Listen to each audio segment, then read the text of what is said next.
Hi guys, welcome to the design for life in Telugu YouTube channel. ఈరోజు మన YouTube ఛానల్లో react కోర్స్ని చెప్పబోతున్నాం guys. మనం ఈ రియాక్ట్ కోర్స్ని 4 సెక్షన్స్గా డివైడ్ చేసాము. ఓవరాల్ 4 సెక్షన్స్లో ఫస్ట్ సెక్షన్ వచ్చి basics and prerequisites, second section వచ్చి ఫండమెంటల్స్, థర్డ్ సెక్షన్ వచ్చి ఇంటర్మీడియట్, ఫోర్త్ సెక్షన్ వచ్చి అడ్వాన్స్.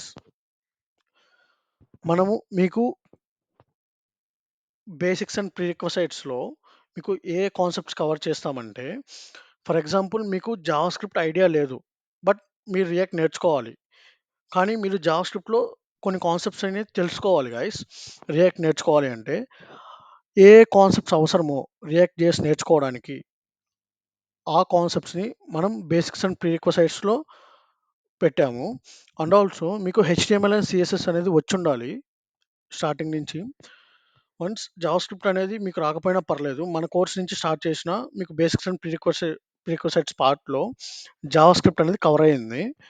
అపార్ట్ ఫ్రమ్ దట్ మీకు మేము ఫండమెంటల్స్ని ఇక్కడ చూడండి, ఇక్కడ ఫండమెంటల్స్ ఉన్నాయి కదా, ఈ ఫండమెంటల్స్ని, ఈ ఇంటర్మీడియట్ని, ఈ అడ్వాన్స్ని మేము 3 సబ్ పార్ట్స్గా డివైడ్ చేసాం గాయస్. ఫండమెంటల్ 1, ఫండమెంటల్ 2, ఫండమెంటల్ 3 అని ఈ సెక్షన్స్లో కింద సబ్ సెక్షన్స్ ఉంటాయి. చూపిస్తాను చూడండి గాయస్. ఇక్కడ ఫండమెంటల్ 1లో ఈ set of concepts react over view, JSX అంటే ఏంటి, ప్రాప్స్ అంటే ఏంటి, కాంపోనెంట్స్ అంటే ఏంటి, కండిషనల్ రెండరింగ్ అంటే ఏంటి, రియాక్ట్ ఫ్రాగ్మెంట్స్ అంటే ఏంటి, ఈ సెట్ ఆఫ్ కాన్సెప్ట్స్ అన్ని ఎక్స్ప్లెయిన్ చేస్తాం గాయస్. ఈ సెట్ ఆఫ్ కాన్సెప్ట్స్ అన్ని ఎక్స్ప్లెయిన్ చేసిన తర్వాత ఒక చిన్న ప్రాజెక్ట్ని బిల్డ్ చేస్తాం. అర్థమైందా? బేస్డ్ ఆన్ ఆ కాన్సెప్ట్స్ మీరు ఎంతవరకు నేర్చుకున్నారో ఆ నాలెడ్జ్తో ఒక చిన్న ప్రాజెక్ట్ని అయితే బిల్డ్ చేస్తాం గాయస్. తర్వాత ఫండమెంటల్ పార్ట్ 2లో స్టేట్ అంటే ఏంటి, ఈవెంట్ హ్యాండ్లింగ్ అంటే ఏంటి, ఫార్మ్స్ ఇన్ రియాక్ట్లో ఫార్మ్స్ని ఎలా యూస్ చేస్తారు, ఈ కాన్సెప్ట్స్ అన్ని ఎక్స్ప్లెయిన్ చేసిన తర్వాత ఒక బేస్డ్ ఆన్ ఆ కాన్సెప్ట్స్ని బట్టి మీరు ఎంతవరకు నేర్చుకున్నారో బేస్డ్ ఆన్ దట్ ఒక సెకండ్ ప్రాజెక్ట్ అయితే బిల్డ్ చేస్తాం, ప్రాజెక్ట్ 2ని బిల్డ్ చేస్తాం. ఫండమెంటల్ పార్ట్ 3లో స్టేట్ మేనేజ్మెంట్ అనే కాన్సెప్ట్ ఉంటుంది. అంటే ఇవన్నీ నేను పైన చెప్తున్నాను గైస్, ఇంటర్నల్గా చాలా హ్యూజ్ కాన్సెప్ట్స్ అనేవి ఉంటాయి. ఈ కాన్సెప్ట్స్ అన్నీ చెప్పిన తర్వాత ఒక ప్రాజెక్ట్ 3ని అయితే బిల్డ్ చేస్తాం. అర్థమైందా? మనకి ఫండమెంటల్లో 3 ప్రాజెక్ట్స్ కవర్ అయ్యాయి, కొన్ని సెట్ ఆఫ్ కాన్సెప్ట్స్ అయితే కవర్ అయ్యాయి. ఇప్పుడు ఇంటర్మీడియట్ పార్ట్ 1లో హుక్స్ అనే కాన్సెప్ట్ మీకు ఐడియా ఉండకపోతే నో ఇష్యూ, ఐడియా ఉంటే ఒక హ్యూజ్ కాన్సెప్ట్స్ గాయస్ అవి. Use state, use effect, use reducer, use ref, చాలా కాన్సెప్ట్స్ అనేవి ఉన్నాయి.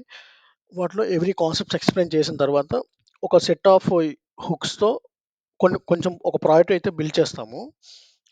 Apart from that intermediate part 2లో ఇక్కడ హుక్స్ ప్లస్ కస్టమ్ హుక్స్ అంటే ఏంటి అని ఆ రెండు కలిపి ఒక సెట్ ఆఫ్ ప్రాజెక్ట్ బిల్డ్ చేస్తాము. ఇంటర్మీడియట్ 3లో మీకు యూస్ రెడ్యూసర్ అనే హుక్, ఆ హుక్ మీదే మీకు ఆ సబ్ సెక్షన్ మొత్తం బేస్ అయి ఉంది. యూస్ రెడ్యూసర్ అనే హుక్ మొత్తం ఎక్స్ప్లెయిన్ చేసిన తర్వాత క్విజ్ అనే ప్రాజెక్ట్ని కూడా బిల్డ్ చేస్తాము. ఇక్కడ చూడండి గైస్, మన యూట్యూబ్ ఛానల్లో ఇక్కడ ఎవ్రీ కాన్సెప్ట్ అయిపోగానే ఆ కాన్సెప్ట్ యూస్ కేసెస్ ఒక ప్రాజెక్ట్లో బిల్డ్ చేస్తాం గాయస్. అపార్ట్ ఫ్రమ్ దట్ మీరు అడ్వాన్స్కి వచ్చేలేకి మీకు రిడక్స్ అనే కాన్సెప్ట్ ఐడియా ఉండొచ్చు, ఉండకపోవచ్చు. ఇక్కడ మేము రిడక్స్ అనే కాన్సెప్ట్ క్లియర్ కట్గా కాన్సెప్ట్ ఎక్స్ప్లెయిన్ చేసి బేస్డ్ ఆన్ రిడక్స్ మీద ఒక ప్రాజెక్ట్ని అయితే బిల్డ్ చేస్తాము. అడ్వాన్స్ 2లో మనకి రియల్ టైమ్గా రిడక్స్ అనేది యూస్ చేయం గాయస్. అంటే ఒకప్పుడు యూస్ చేసేవాళ్ళు, ఇప్పుడు డిప్రికేట్ అయింది. ఇప్పుడు రిడక్స్ టూల్ కిట్ వస్తున్నారు అందరూ. రిడక్స్ టూల్ కిట్ కూడా ఎక్స్ప్లెయిన్ చేస్తాను. రిడక్స్ టూల్ కిట్ మొత్తం ఎక్స్ప్లెయిన్ చేసి రిడక్స్ టూల్ కిట్ మీద కూడా ఒక ప్రాజెక్ట్ అయితే బిల్డ్ చేద్దాం. అపార్ట్ ఫ్రమ్ దట్ ఇక్కడ మనం అడ్వాన్స్ 3లో ఎక్స్ట్రా సమ్ కాన్సెప్ట్స్ అనేది కవర్ చేస్తాం గైస్. అడ్వాన్స్ 3 అనేది చాలా లెంతీగా ఉంటుంది వెన్ కంపేర్ టు అడ్వాన్స్ 2 దాకా ఒక set of videos, set of projects మాత్రమే ఉంటాయి. అడ్వాన్స్ 3లో కొంచెం చాలా హ్యూజ్ కాన్సెప్ట్స్, చాలా లెంతీగా ఉంటాయి. అండ్ ఆల్సో మీరు రియల్ టైమ్గా ఒక కాంప్లెక్స్ ప్రాజెక్ట్ని ఎలా బిల్డ్ చేస్తారో సేమ్ అలానే మనం ఒక ప్రాజెక్ట్ అయితే బిల్డ్ చేస్తాం గైస్. అడ్వాన్స్ 3లో కాన్సెప్ట్స్ లెంతీగా ఉంటాయి, ప్రాజెక్ట్ కూడా కొంచెం లెంతీగా ఉంటుంది, ఎందుకంటే కొంచెం కాంప్లెక్స్ ప్రాజెక్ట్ కదా, అందుకే. దట్స్ ఇట్ గైస్, ఇది మా కోర్స్ ఓవర్ వ్యూ. మేము రియాక్ట్ చేసి ఈ వేలో ఎక్స్ప్లెయిన్ చేస్తాము. అంటే ఒక కాన్సెప్ట్ ఎక్స్ప్లెయిన్ చేస్తాము, అండ్ దెన్ బేస్డ్ ఆన్ ఆ కాన్సెప్ట్ మీద ఒక ప్రాజెక్ట్ అయితే బిల్డ్ చేస్తాము. Apart from that That's it, guys. Thank you for listening my video. Thank you, guys. Thank you for listening my video. Please subscribe to my channel, guys.